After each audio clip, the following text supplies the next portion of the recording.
All right. Hey, everybody. Welcome back to the Aligned Strength Podcast, where we talk about aligning strength through mind, body, and spirit. Because real wellness isn't just about what you lift in the gym or how much you lift, it's about living your life as well. Today's guest is someone I'm generally excited to introduce to you. Elaine Kennedy is a functional DNA nutritionist and a mindfulness teacher. Elaine is based in San Francisco. She's known for her integrative approach to wellness, helping people decode their genetic blueprint to transform how they eat, think, and live. Lane is the creator of the Self Mastery Hub and leads highly sought after stress management sessions, where she guides people through nervous system regulation, emotional resilience, and DNA aligned health. Her work bridges science and mindfulness. Today, we're talking about something incredibly empowering. Your DNA may be the blueprint, but it does not write the whole final story for your health. So we welcome Lane, and I'm so happy you're here. Yeah, so great to be with you, Mandy. Thanks for having me. Absolutely. All right. So for anyone listening who's brand new to your work, Lane, can you share a little about your journey, like what led you into functional DNA nutrition, mindfulness, and stress management? All the things. Yeah. Yeah, all the things. So first, I'll just start with saying I live in long-term recovery. And what that means is that I haven't had a drink or a drug in a couple of decades.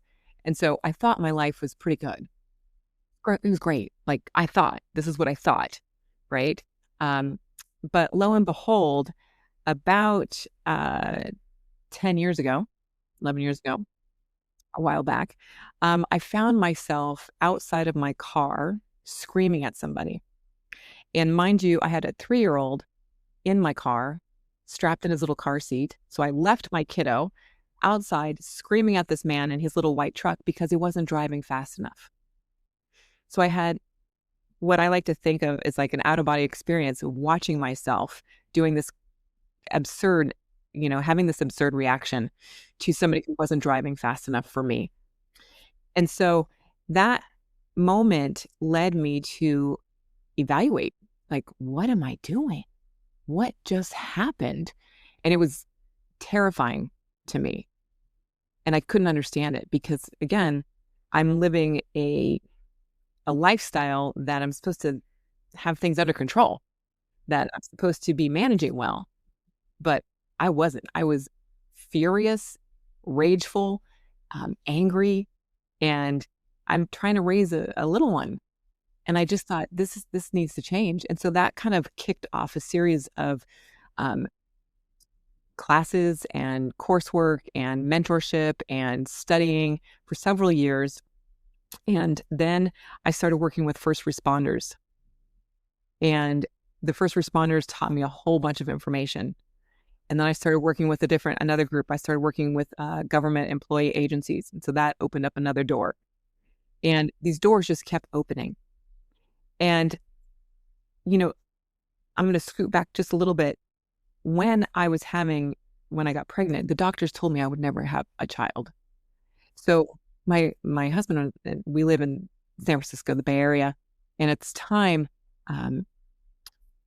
DNA was just starting to people were 23andMe was, like, a big thing. So I thought, oh, here's something really cool. I invested in this company and I thought DNA was really cool. So I really started learning about DNA as well. And that took me about 4 years to understand the language of DNA. And it was super intense, but understanding my DNA made sense to me when I got to that point of collapse and anger. I was able to look at my own DNA and go, oh my God, these are the genes that are being affected right now. These are the genes that I'm actually using right now. And how can I start to downregulate? What can I do to start making these genes work for me instead of working against me? Does that clear it all up? So there's a lot in there. Yeah. So your work at the intersection of genetics, nutrition, mindfulness, which is still new for a lot of people, do you think? I think people, it's all new. I mean, we're in a time right now, we're in a crisis time. We're in a mental health crisis. We're in a nervous system crisis. People aren't paying attention. And so I think all of it is super relevant and really important. I really start with people just like trying to understand their nervous system. I love it when people go to the next level and want to understand their DNA, because the DNA can really help you understand your mood and behavior, your cardiovascular risk, how to work out, how to not work out, what kind of food you should be putting into your body. Of course, you should always be putting really great food in, but what are the foods that are going to help you or support your DNA?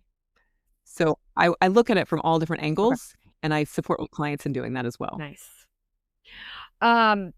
One of your core messages is that DNA is the blueprint, a blueprint, not a destiny. Can you break that down into layman's terms, simpler terms for listeners? Yeah, of Yeah, go course. ahead. Yeah. Yeah. So we're all born with this blueprint, right? So imagine building a house, you have a blueprint, but then when they start building, they're like, oh, we want to change this, or we need to make more square footage. And so they change that parameter. Not to say that your blueprint is going to change, but what will happen is that depending on what you put into your body, the water that you drink, the location that you live, the people you hang out with, the thoughts that you have can change the expression of that blueprint. So instead of becoming, angry and tired and, oh, life is horrible, I could become like, oh my God, I love my life. This is great. I'm sleeping every night. So the blueprint really tells us or gives us a lot of information. And then we can, through lifestyle design, make it better. Yes. And do you feel like a lot of people think that quote unquote genetics, and they think, well, I'm stuck with my genetics, but yes, yeah. Yeah, I think people think there's no changing it. This is it. This is all there is. But really, you can. I mean, yes, unless you have some very rare genetic, SNP or gene, that's going to be problematic or challenged. But I think you can change a lot. You're not stuck because you can change like what you're eating, who you're, Because you have to think about what you eat causes a chemical reaction in your body. We're just a walking bag of chemicals. So really, like your thinking is a chemical reaction. And all of that is playing with each and every single nucleotide polymorphism, your SNPs, your genes, your genetic blueprint. What are some of the biggest myths that you see around genetics and health? Myths. Myths, I think the one that you just mentioned, like this is it. I also think that I'm going to do this and it's going to change really fast. And it's like some things can change, but a lot of times it takes time. People, and I'll give you an example, in the mood and behavior pathway, there are genes that regulate our stress, regulate depression, regulate our anxiety. And so if somebody's kind of stuck in that constant loop of, I have anxiety, this is how my life is, I have depression, like they're constantly telling them that messaging, right? That's going to become very hard to change. It's not that it cannot be changed, but it's a reprogramming. So that myth is that they're stuck there forever. They're not stuck there forever. It's going to take time. It's not going to happen overnight. Yes. And moving into like stress and the nervous system, do you do a lot of work around stress and nervous system regulation? Like why? Yeah. And like, why is stress such a huge missing piece when it comes to nutrition, fitness, and overall health? I know, right? It's this piece that nobody looks at, really. We just don't even see it. It's like we are, I like to call it the frog in the boiling water. We're just there being boiled. We love the water. And, I've been doing this work for quite a while. So I've seen shifts in our society. COVID happened, and that was a huge shift in stress management and how I was teaching and what the messaging was, and the conversations that my clients and my students were having with me. And then as we came out of COVID, uh, there was this kind of self-determination, this kind of I'm going to do it. I got to get out of this way. I'm going to change my life. And that caused some stress. And now we're in this place of more technology, specifically with AI. And the demand, the use, all of that is creating more stress in our lives. When we think, oh, it's going to take it away, right? We're automating things, we're creating things, but really there's a drive behind that. And I can see that genetically. So if there's a couple of genes, the dopamine genes. And if people have those dopamine genes, they're more likely to be engaged, to keep going, to keep doing. And it just stresses out the nervous system even more. It's exhausting is what it is. And we just don't give ourselves enough downtime, because we're so attached to our devices. And the other thing, I was just thinking about people who work out and people who are healthy. It's like, even that, we need to rest. We need downtime. We need absolute mind space, empty space in our life. And we just don't give ourselves that because there's something to do all the time. Yes. And like that kind of leads into so many of my listeners or my clients and members at the gym, they're high performing, busy adults, parents, athletes, professionals, who are doing all the right things, but still feel exhausted, inflamed, or stuck. What are some common signs someone's nervous system is dysregulated? Yeah, sleep is the first one.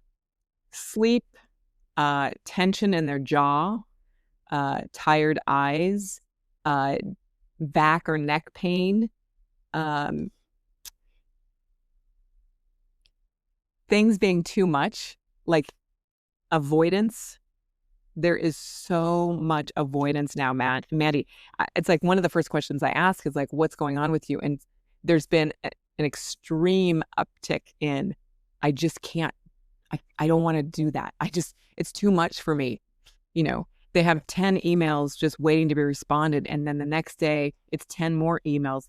By Friday, they have 100 emails because they've just avoided. So then they're working on the weekends, and that's supposed to be their downtime. But because they've been so stressed and avoiding, it just keeps going. It's a compounding effect, and we're in trouble. Yeah. And do you think that the avoidance is like the start of burnout for them? Oh, we're beyond burnout. Yeah, we're past burnout. As soon as technology went into our bedroom, that's it. Like, we're there. And people are, so addicted to it, right? It's like, so I want to share a story because I think this is interesting. So there was no coffee in Japan, right? It's tea. And a consultant came in and said, well, a company wanted to bring Nescafe into the country. And they're like, this is not going to happen. It's never going to sell. And he goes, no. You need to create candy, and you're going to sell it to the kids now. And those kids are going to grow up 15 and 20 years later, and then they're going to want coffee. And then that's when you can enter Nescafe. That's when you can bring on this coffee. And so I look at our society and our world, right? I look at the Zennials and the Millennials who grew up on technology and how burnt out they are now because they grew up on it, right? It's what they know. It's the same idea. And it's our mind, our brain cannot function like this. So when I think about nervous system regulation and how are we going to get out of this mess? We have to unwind or detach from our cell phones, from our technology. And I know that's such a big ask. I have my students, leave their phones at the door or leave their phones at home, and it's like, it's death. But by the end of our sessions, they're like, oh my God, thank God I don't have anything on me. There's like such relief. There's relief. And then they start sleeping and all these other great things start happening too. Can you share a few practical tools people can use today to support nervous system health, especially in situations like this or when they're feeling overwhelmed or burned out? Yeah. Leave the phone. Leave the phone off. Turn it off, get it off your body. That's another thing too, is that people just carry phones on your body, which it's become an appendage, right? It's like become a part of us. So it's sending a frequency or a signal. It's there. It's always there, right? So there's hypervigilance in our brain about that. So if you take that away, it removes one moment, one layer of stress from you. Okay. So that's the first thing. The second thing I always talk about is just getting outside. We just have to get outside more often. Um, 10 months ago, I collapsed. I found myself in the hospital and I was doing everything right, Mandy. I was working out. I was down to 18% body fat. I was like, yes, bring it on. And, the last 10 months of my life, I've had to re-regulate my body. I've had to understand what my nervous system needs because every nervous system is so unique. It's so unique. So going outside has been critical for me because I was at the gym at 6 o'clock in the morning. Then I was at home, breakfast, get the kid off to school. Then I was at my desk working, right? Like all day, teaching all day, online, doing. So when I collapsed, I was like, okay, I can't function like this. So now I make it a priority to be outside every day for at least 2 hours. Rain or shine, it doesn't matter. I'm outside. I live in San Francisco. It rains a lot here, but that's okay. It's okay. I'm outside. So just by making that change, do you think if you would have been doing that before, it would have prevented this? It wouldn't have been so dramatic. Like, I don't wish dysautonomia on anyone. Like, no, no. It's like nervous system nightmare. But what it's allowed me to do is understand the nervous system that much more, you know? So I think getting outside for me now is critical. And I can tell I'm like, oh, I'm doing a project right now. Oh, I get so excited about doing something. And wait, I have to get outside. I have I have to like do what I preach, what I teach. I cannot be I can't crumble again. Like I won't let it happen. So now I'm so committed to being outside and doing a practice. Yeah. Mhm. And I just actually did a podcast on listening to your inner self and your inner voice and follow your gut and what. So can you feel it like when like your body is telling you stop, get outside, break, Yeah. And it's hard because because I've been in recovery so long, there's kind of a delusion of like, oh, I can manage it, I can handle it. 5 more minutes, you know. And really it's like critical. Get outside. And one of the things that I'll share, this is that just we don't go to the bathroom. We will wait. We will pause, we will wait, we will do one more thing. But what that does to our central nervous system is puts it into a state of dysregulation. I don't care, it's not important. Wait, right? And we're taught that from the get-go. Think about it, we come out as these perfect little beings and we scream and we're like, we're in the world. And then, we're shoved into some diapers and then we are shoved onto a little potty toilet thing, and then we're scolded when we miss. We're oh, you went in your diaper. We're scolded and we're scolded and we're scolded. So we're used to this holding everything in. When really the nervous system, the body wants to release, let go, play, right? But we're constantly from the beginning, and think about when you're in kindergarten, first grade, and you have an accident. Oh, it's devastating. And there's shame about it. So now we're an adult and we're on a project and your boss is going, I need that in 5 minutes. And you're like, oh my God, I have to go to the bathroom so bad. And you're like, I'm not going. And it just puts you into a hyper state of arousal of just like, oh, dread, which quiets that inner voice so you can barely hear it. And that inner voice is always there guiding, always there directing, Yes. but we've just lost touch with it. Yeah. And I think more and more now, people are losing touch with it more. Um, so talking a little bit now about DNA aligned nutrition and self experimentation. When someone gets DNA insights, it can feel exciting, but also overwhelming.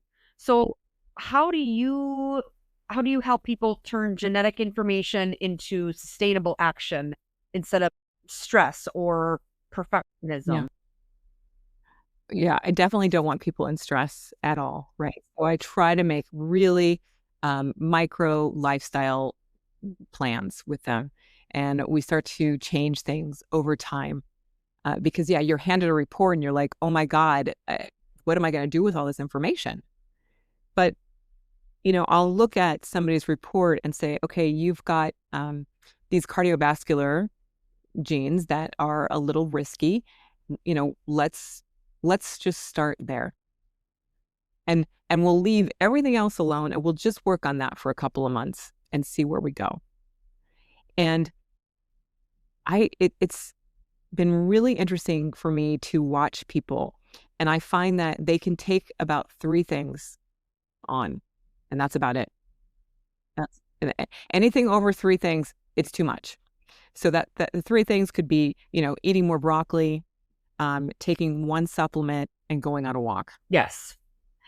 If I say, do some prayer and meditation, all four are gone. Like, too much. So you would suggest, like, Yeah. if people want to, like, add a goal or, change their routine up, like, 3 Yeah. or less focus on. Three or less. Yeah. And really make sure that that three or less is something that you can do, that you're going to enjoy. The name of this is like really like bring some joy into your life, Yes. because we're so serious now. We're so serious with everything we do, and we're missing life that Yeah. way. And if you're gonna do something that you don't enjoy, it's not gonna last. Right. Right. Yeah. And when it comes to the nervous system in your body, it's like we need to be sustainable. Like we need to be able to live long, well, happy lives. Mhm. Yes. So slow and steady is my Slow and main, steady. like, it's Yes. just steady. Yeah. Self-experimentation over rigid rules. What does empowered, like, self-experimentation actually look like in real life? Like, maybe, like, food timing or that type. Yeah. I really, self experimentation is really important to me. I love when a client is open to that, Mhm.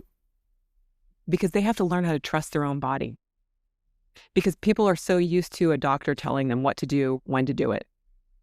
And self experimentation allows somebody to experiment, to be more playful, to learn to tune into their little inner voice that says, that's not good, or one more set, right? Like one more set, one more round. What?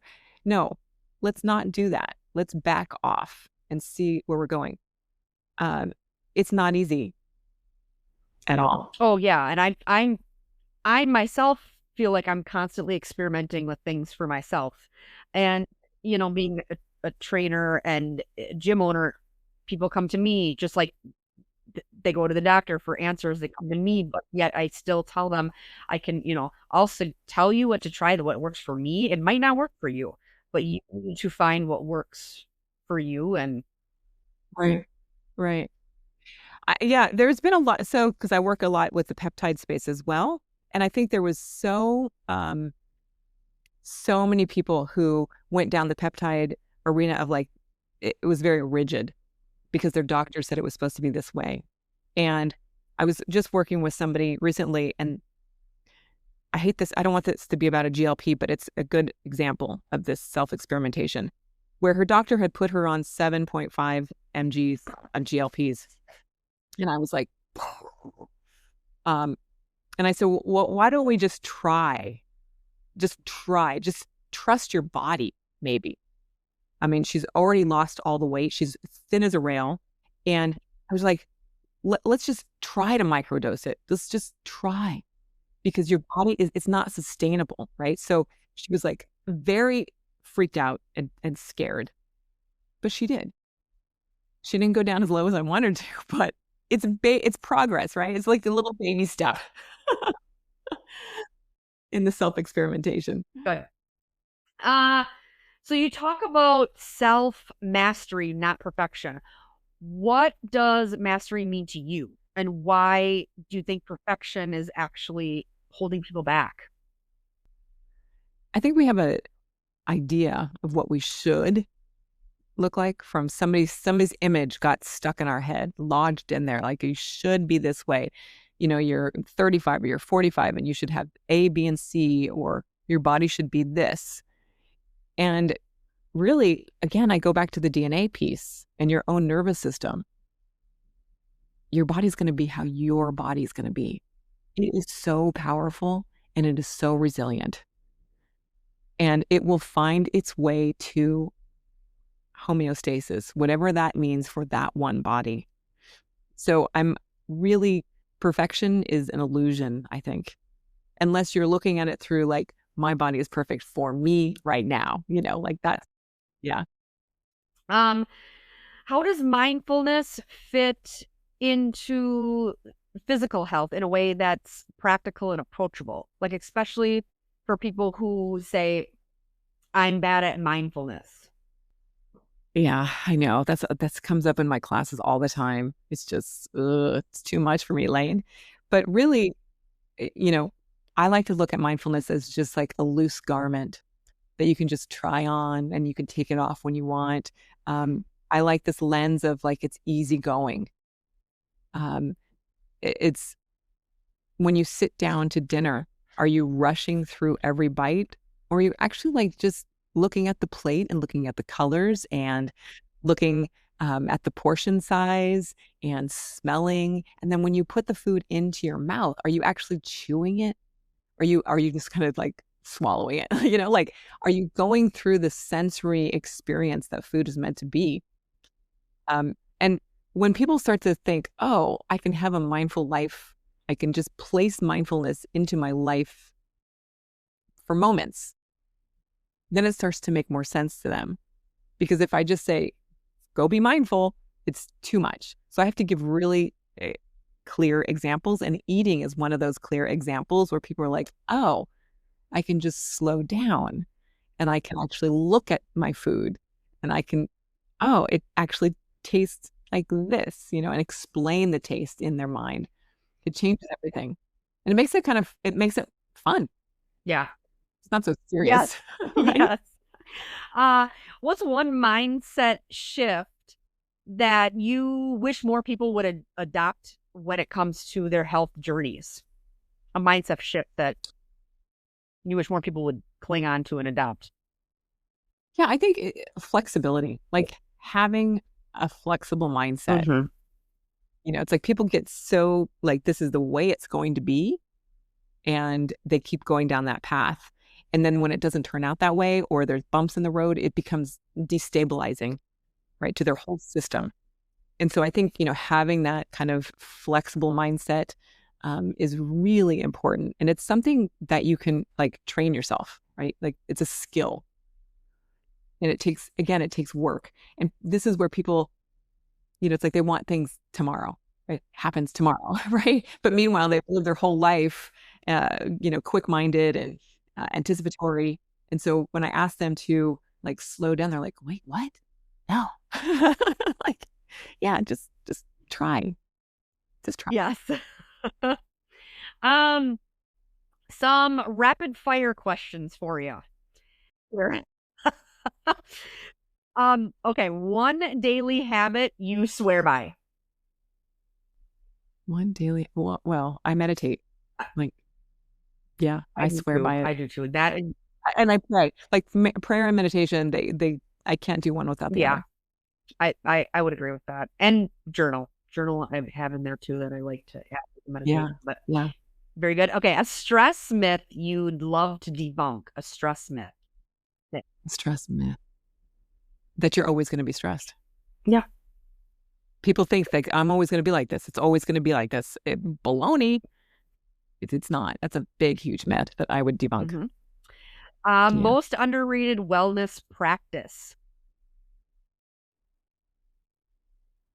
Taking a deep breath just like that. Yeah.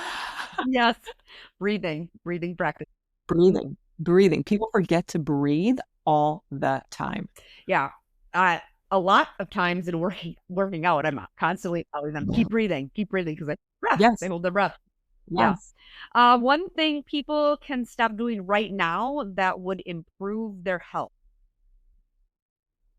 Well, I said get rid of their phone, put it down, get off their body.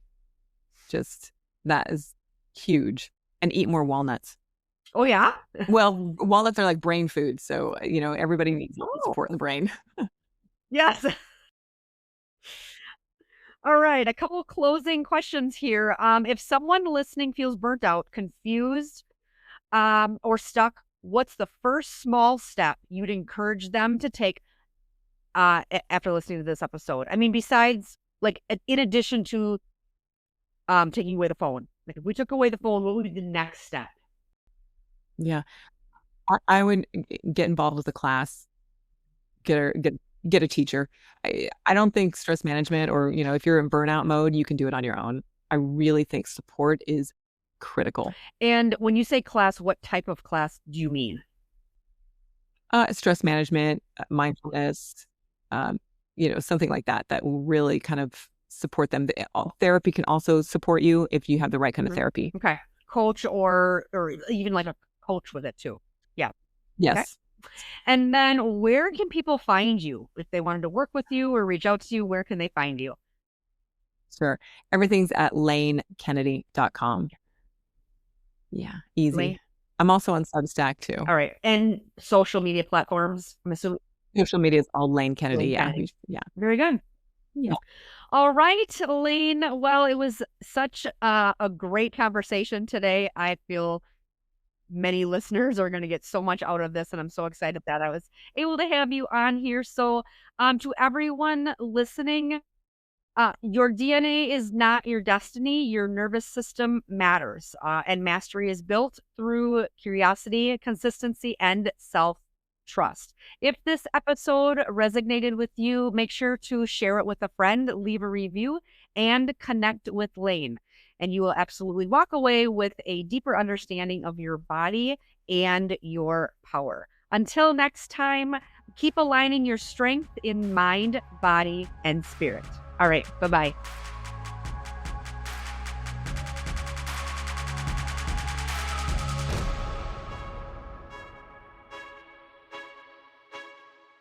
Hey y'all, the information shared in this podcast is for educational and motivational purposes only and is not intended to replace professional medical advice, diagnosis, or treatment.